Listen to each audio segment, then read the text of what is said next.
मोहिते पाटील बंधूंची गळाभेट।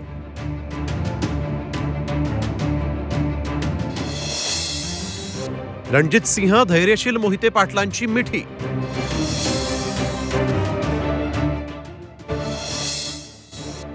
गळाभेटीतून दाखवायचंय काय? माढा लोकसभा मतदारसंघात आज अनोखं चित्र पाहायला मिळालं।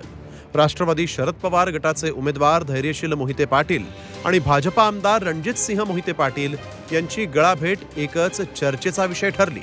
मतदान केल्यानंतर आमदार रणजित सिंह मोहिते पाटील एका ठिकाणी चहा प्यायला थांबले असताना धैर्यशील मोहिते पाटील तिथे आले।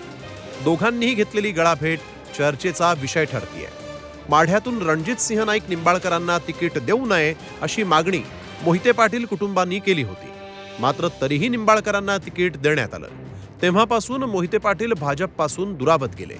फडणवीसांनी समजूत काढूनही मोहिते पाटील कुटुंब आपल्या भूमिकेवर ठाम राहिलं। एवढंच नाही तर धैर्यशील मोहिते पाटलांसह संपूर्ण मोहिते पाटील कुटुंबानं राष्ट्रवादी शरद पवार गटामध्ये प्रवेश केला।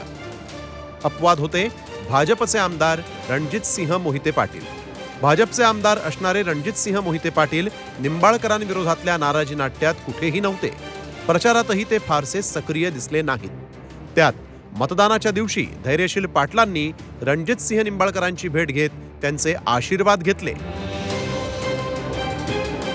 आमदार रणजित सिंह मोहिते पाटील भाजपात आहेत। निवडणूक काळात ते प्रचारापासून आणि कुटुंबापासून दूर होते, त्यामुळं आजची गळाभेट ही महत्त्वपूर्ण मानली जाते। आजच्या गळाभेटीतून नक्की काय दाखवायचं याची चर्चा मात्र आता सुरू झालेली आहे। G24 ताससाठी सचिन कसबे।